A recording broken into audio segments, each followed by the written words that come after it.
গোপালগঞ্জ ২৫০ শয্যার জেনারেল হাসপাতালে দিন দিন বাড়ছে ভোগান্তি। একসময় এখান থেকে বিভিন্ন রোগের পরীক্ষা নিরীক্ষা করাতে পারতেন রোগীরা, তবে এখন অচল হয়ে পড়ছে মেশিনপত্র, নেই পর্যাপ্ত চিকিৎসক। জনবল সংকটে অপরিচ্ছন্ন পরিবেশেই থাকছেন রোগীরা। ঊর্ধ্বতন কর্তৃপক্ষকে বারবার জানিয়েও সুফল মিলছে না, দাবি হাসপাতাল সংশ্লিষ্টদের। Innovation for smarter life. চিকিৎসক কর্মচারী সংকট আর যন্ত্রপাতির স্বল্পতা সহ নানা সমস্যা নিয়েই চলছে গোপালগঞ্জ ২৫০ শয্যা জেনারেল হাসপাতাল। অপরিচ্ছন্নতা আর অব্যবস্থাপনায় হাসপাতালটি নিজেই যেন রোগী। একের পর এক মেশিন অচল হয়ে পড়ছে।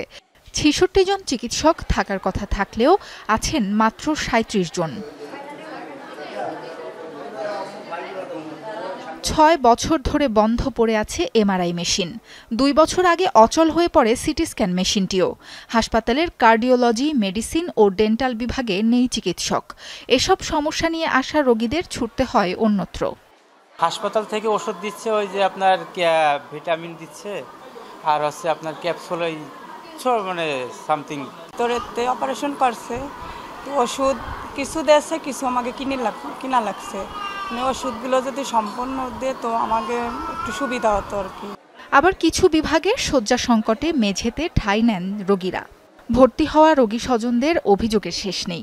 সবচেয়ে বেহাল হাসপাতালের পরিচ্ছন্নতা কাঠামো। মেঝেতে আবর্জনার স্তূপ, নোংরা বাথরুম আর পানি সংকটে রোগীদের টেকা দায়।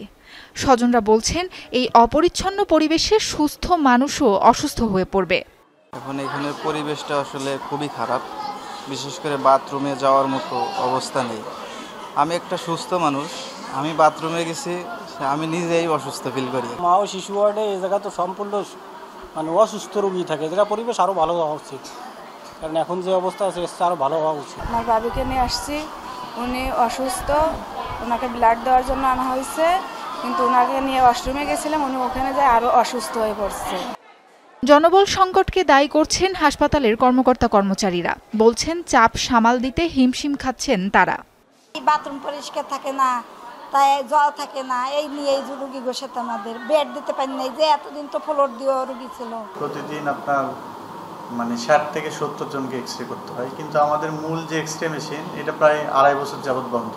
ফিলিপস কোম্পানির সঙ্গে এবং নিমুর সঙ্গে একটা সরকারের একটা পক্ষ, ওদের সঙ্গে কন্ট্যাক্ট হয়েছিল ৩ বছরে। সরকার কোনো টাকা দিতে পারে নাই বিধায় ওরাও আমাদের আর আসে না। ওরা প্রায় ৬ মাস ১ বছর পর্যন্ত চালাইছিল। বারবার চাহিদাপত্র দেয়া হলেও নিয়োগ হচ্ছে না, জানালেন তত্ত্বাবধায়ক।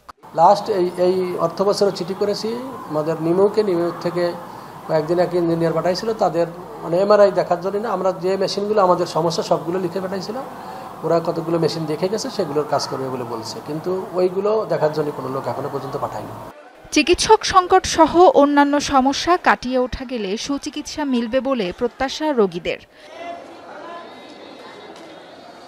সাবরিনা লিজা, যমুনা নিউজ।